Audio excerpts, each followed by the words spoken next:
Shalom saudara, shalom, apa kabar? Saya percaya kita semua diberkati. Sebelum kita masuk lebih dalam lagi, tundukkan kepala kita berdoa. Persiapkan hati setiap kami Bapa untuk terima berkat daripadamu. Persiapkan jemaatmu dimanapun mereka berada Tuhan.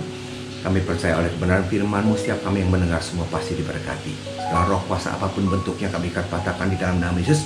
Ambil alih semua pemberitaan firman-Mu Bapak. Kami siapkan hati kami, semua yang siap diberkati sama-sama katakan amin.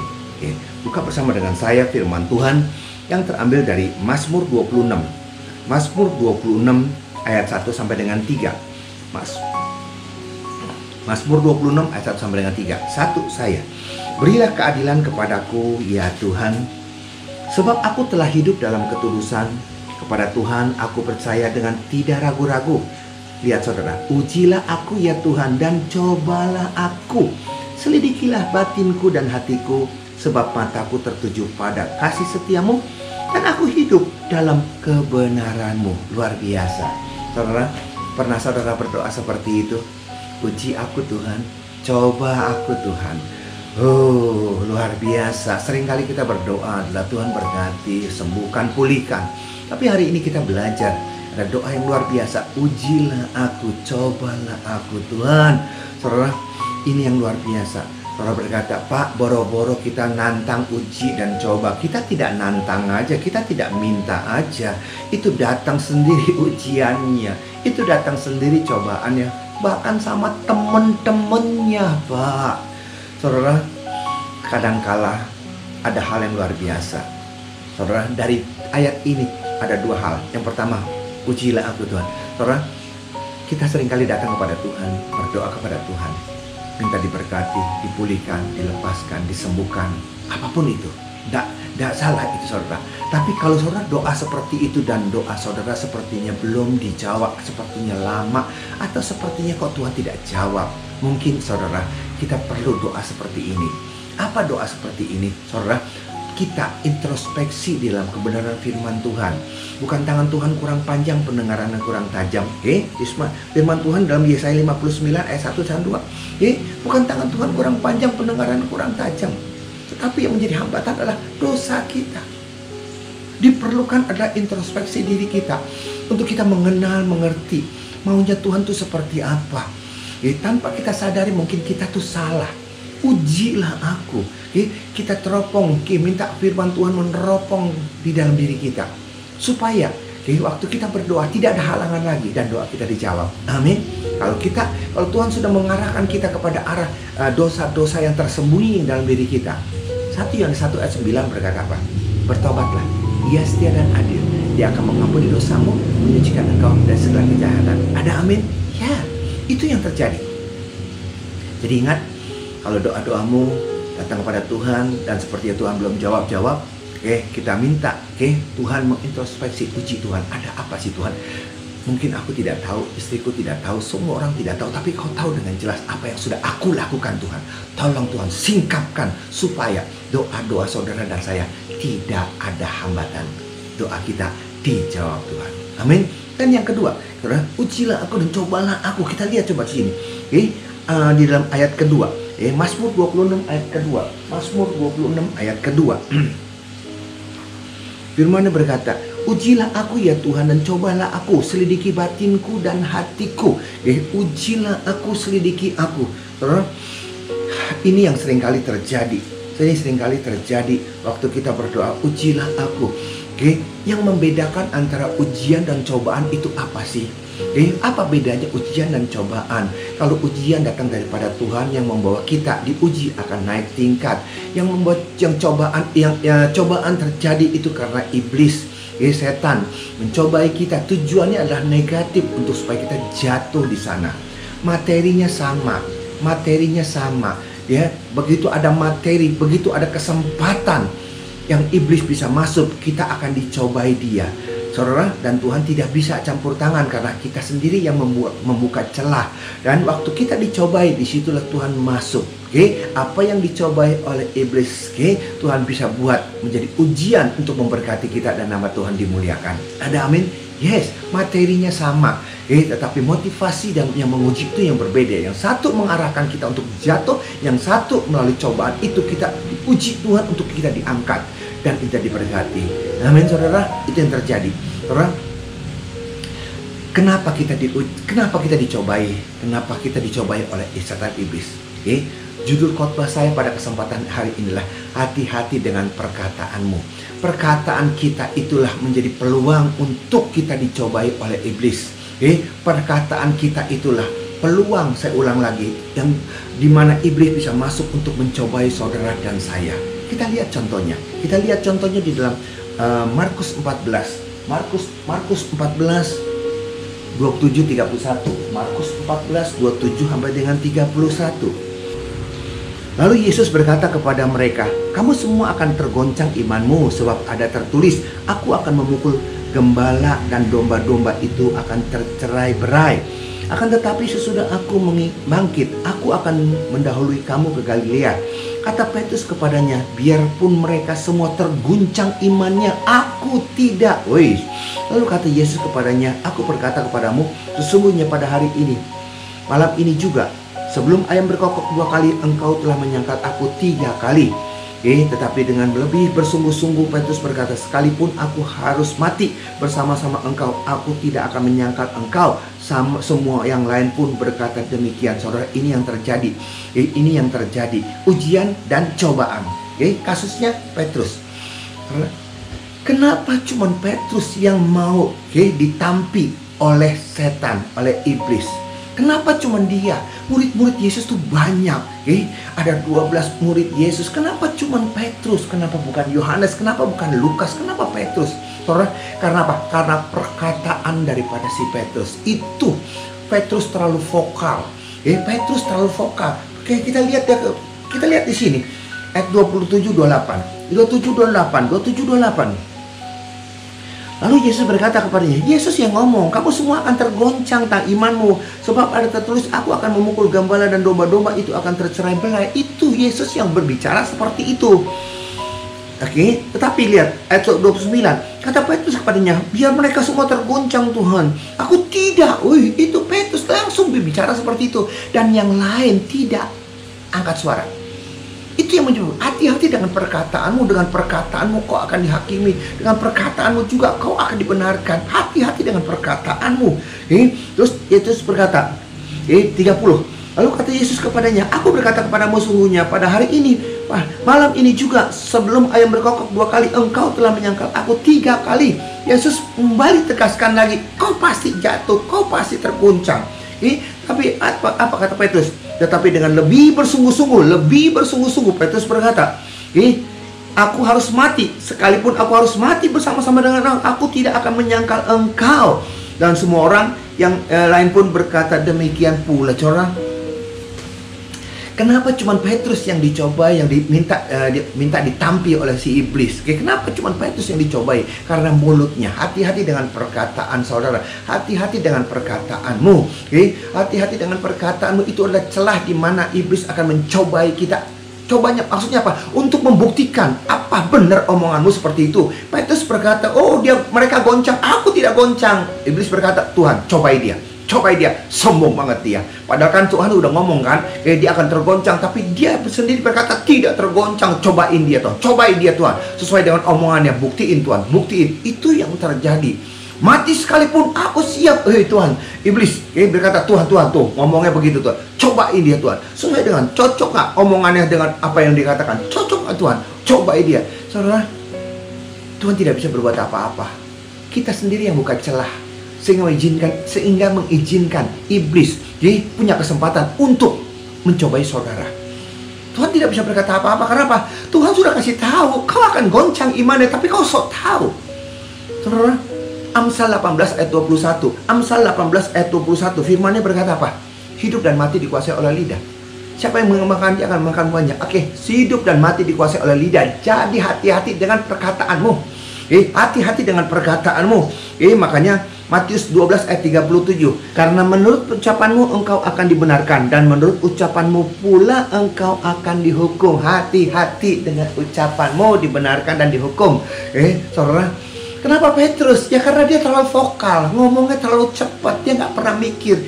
Apakah Petrus pengecut? Tidak, karena dia tidak tahu medan perperangan itu seperti apa.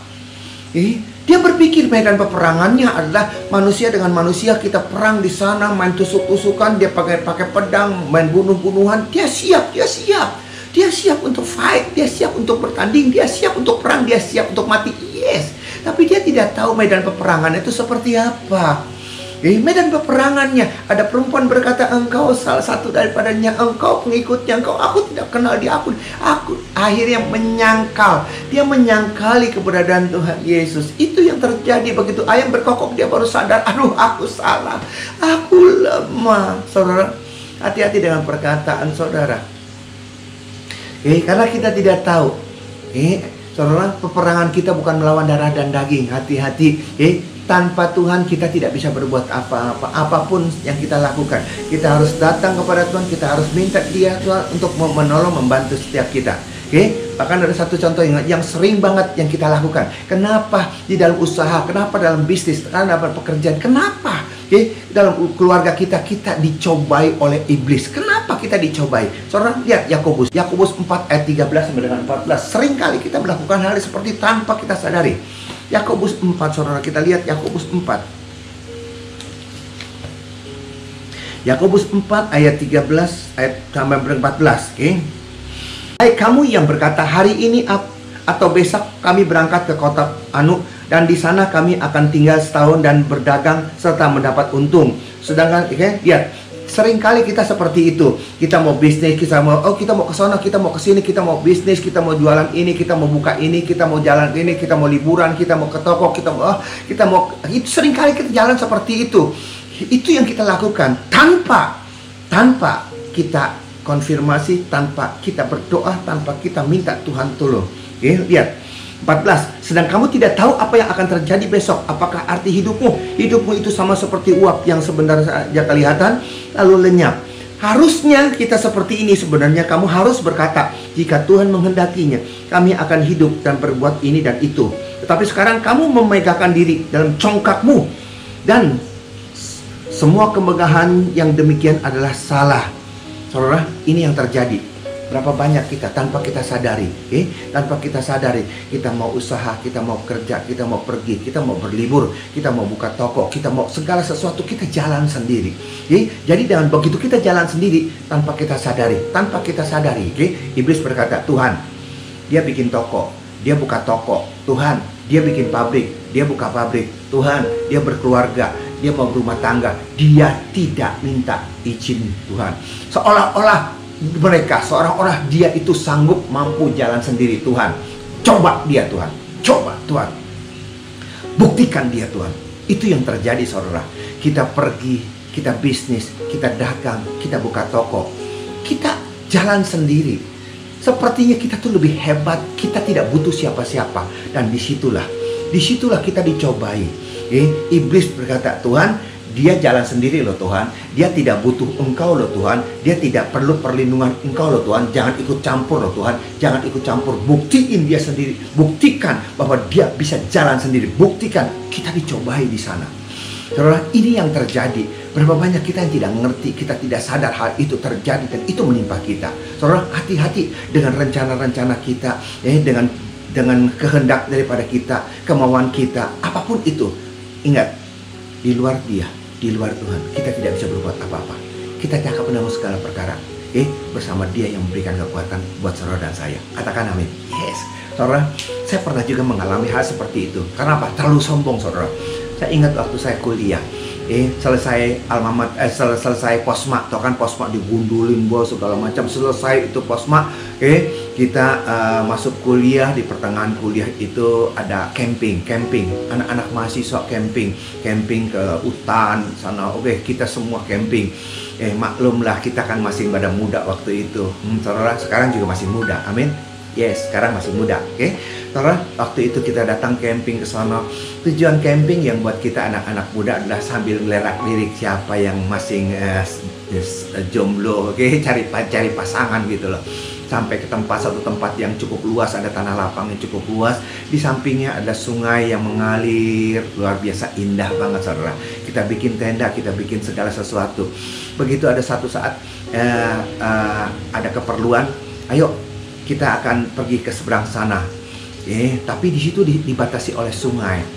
Karena sungainya tenang di atasnya, enggak tenang seperti itu. Ayo jalan ke sono siapa? Mereka tidak ada yang berani untuk menyeberang. Mereka tidak berani nyebrang. Terus saya tanya, berapa dalamnya? Ya atas dengkul sedikit, di atas dengkul sedikit gitu loh. Ayo siapa yang berani? Supaya kita cari tali tambang ke sana, tali ke sana, supaya waktu nyebrang kita pegangan tali untuk lari ke jalan ke seberang situ. Ayo siapa? Dengan sombong. Karena apa? Sombongnya saya, saudara.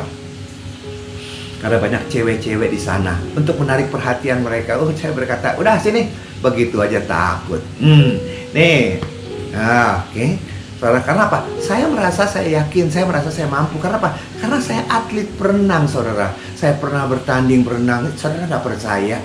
Atletis saya, saudara. Berenang, panca lomba, lari lompat, tolak.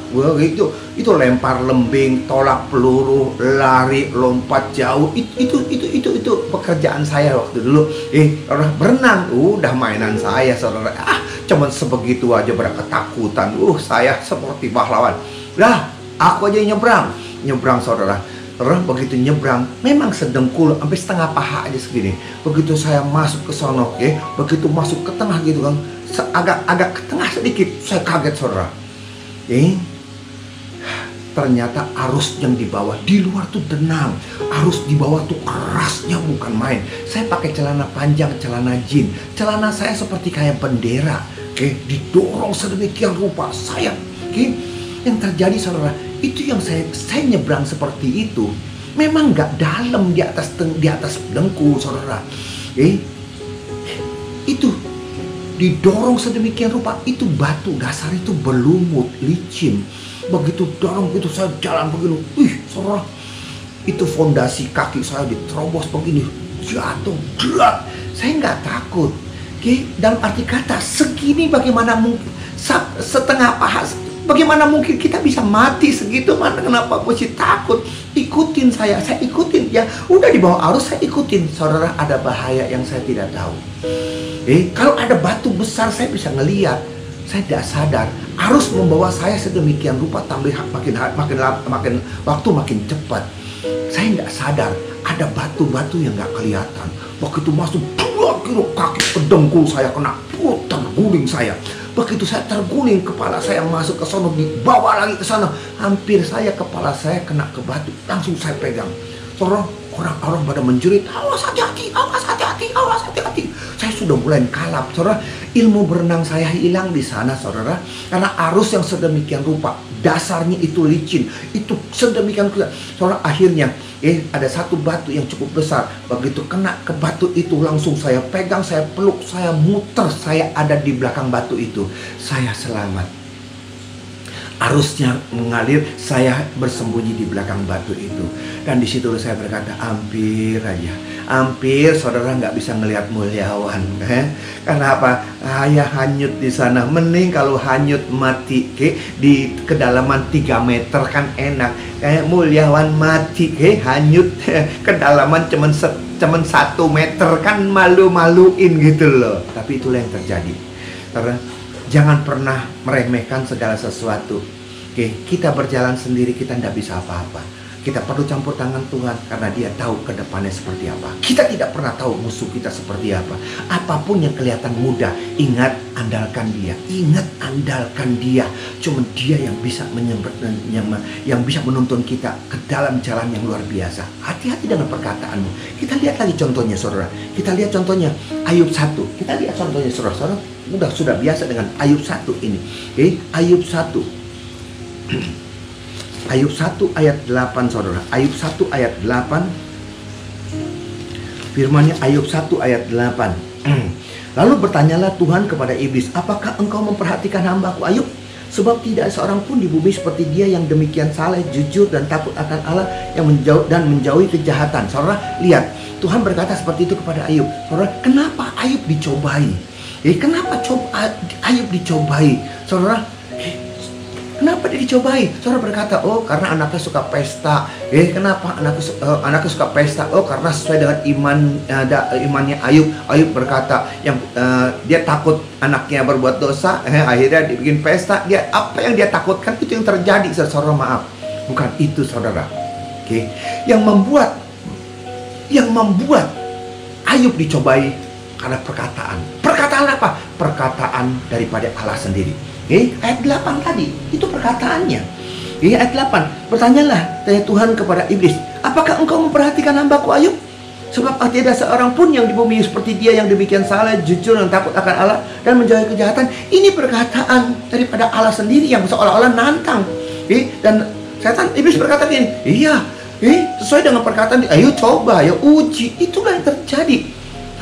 Kalau perkataan Tuhan Yesus aja, perkataan Allah Bapa saja, itu dituntut oleh si iblis untuk dicobai. Padahal Tuhan berkata, Ayub luar biasa. Enggak, Tuhan buktiin. Karena kau lindungi, karena kau jagai, karena kau protek, dia akan diberkati. Karena dia kaya, karena dia sukses, karena dia berhasil. Ya pantas aja dia diberkati. Coba kalau dia miskin, coba kalau dia tidak punya apa-apa, dia pasti mengutuk, ya kan? Yang kedua kali, ya diprotek, dijagai oleh Allah. Coba kalau dia kesehatannya angkat, bikin dia sakit, bikin dia sengsara, pasti dia akan murtad, pasti dia akan menyangkali. Allah berkata, coba, saudara, ini yang terjadi. Ini yang terjadi. Dan akhirnya, ya udah, sayangi nyawanya, jangan diapa-apakan. Jadi dengan kata lain, Ayub diuji, Ayub dicobai oleh setan iblis karena perkataan daripada Allah. Hati-hati dengan perkataan. Perkataan Allah Bapa aja dituntut oleh iblis untuk diuji. Apalagi perkataan kita. Tapi kalau berkata gini, Pak, itu ujian atau cobaan, Pak? Itu ujian, Ayub itu ujian atau cobaan? Saudara, saya berkata itu ujian. Kalau ujian, kenapa sampai anaknya mati, sampai harta bendanya habis? Saudara, pola pikir kita dengan pola pikir Tuhan beda. Kenapa anaknya mati? Saudara, masalahnya begini. Anaknya, status anaknya diangkat naik ke atas, nggak bisa. Didiamin ke bawah, ke atas nggak bisa, ke atas nggak bisa, didiamin nggak bisa. Akhirnya Tuhan berkata, udah bawa pulang aja. Itu yang terjadi. Kenapa saya berkata gitu? Waktu hidupnya mereka tidak kenal Tuhan. Begitu nanti kalau Ayub meninggal, mereka akan makin gila-gila pestanya. Kalau didiamkan seperti itu akan terjadi makin merosot. Dan Tuhan melihat bahwa saat ini mereka sudah pas, udah siap. Nih standarnya untuk masuk ke surga, udah pas di sini. Oke, diangkat aja. Dibawa ke atas, nggak bisa, didiamin turun ke bawah. Daripada atas bawah nggak bisa, enakan dibawa pulang. Itu kata Tuhan. Maka itu yang terjadi. Dan akhirnya kelihatannya buat pikiran kita itu sangat sadis banget. Kenapa mati? Tapi buat Tuhan, dia ngerti, dia tahu yang persis apa yang terbaik buat dia. Oleh karena itu, hari-hari ini apapun yang kau hadapi, COVID, corona segala macam, selama itu masih ada di dalam hati kita, tidak keluar perkataan, itu masih aman. Tapi begitu perkataanmu keluar di sana, tuh iblis akan mendakwa. Tuhan, tuh dia ngomong seperti itu tuh. Tuhan, dia ngomong seperti itu Tuhan. Cobain Tuhan, uji dia Tuhan, uji Tuhan. Oleh karena itu, apapun yang kita hadapi, percayalah, COVID-19 gak ada apa-apanya. Percayalah, Tuhan lebih berkuasa daripada COVID-19. Tapi Pak, percayalah, kalau mati saja dia mau bawa saudara saya. Apa susahnya untuk memberkati saudara saya? Apa susahnya? Karena dia yang megang otoritas, yang pegang kuasa. Dialah segala-galanya. Oleh karena itu, siapapun saudara, ingat perkataanmu, jaga perkataanmu, jaga dengan perkataanmu. Dengan perkataanmu kau akan dibenarkan, dengan perkataan kau akan dihakimi, dihukum. Oleh karena itu, jaga perkataan kita supaya hidup kita berkenan dan kita diberkati. Jangan sampai iblis punya peluang untuk mencobai saudara. Amin. Tundukkan kepala kita berdoa. Terima kasih Bapak, firman-Mu sudah hamba sampaikan. Biar berkat-Mu melimpah menyertai memberkati setiap mereka Tuhan, dimanapun mereka berada Tuhan, supaya mereka tetap setia, tetap percaya bahwa Tuhan mengandalkan, Tuhan menguasai segala sesuatu, agar mereka tidak sembarangan berkata-kata agar mereka tidak berbuat dosa dengan mulut mereka. Berkati negara kami, presiden, wakil presiden. Berkati Tuhan, pulihkan ekonomi, biarlah COVID-19 Tuhan segera berlalu dan nama Tuhan dimuliakan. Dalam nama Yesus, ucap syukur untuk berkat-Mu. Haleluya. Amin. Demikian saudara, firman Tuhan pada kesempatan saat ini. Saya percaya kita semua diberkati. Sampai jumpa pada sesi yang akan datang. Tuhan Yesus berkati. Shalom.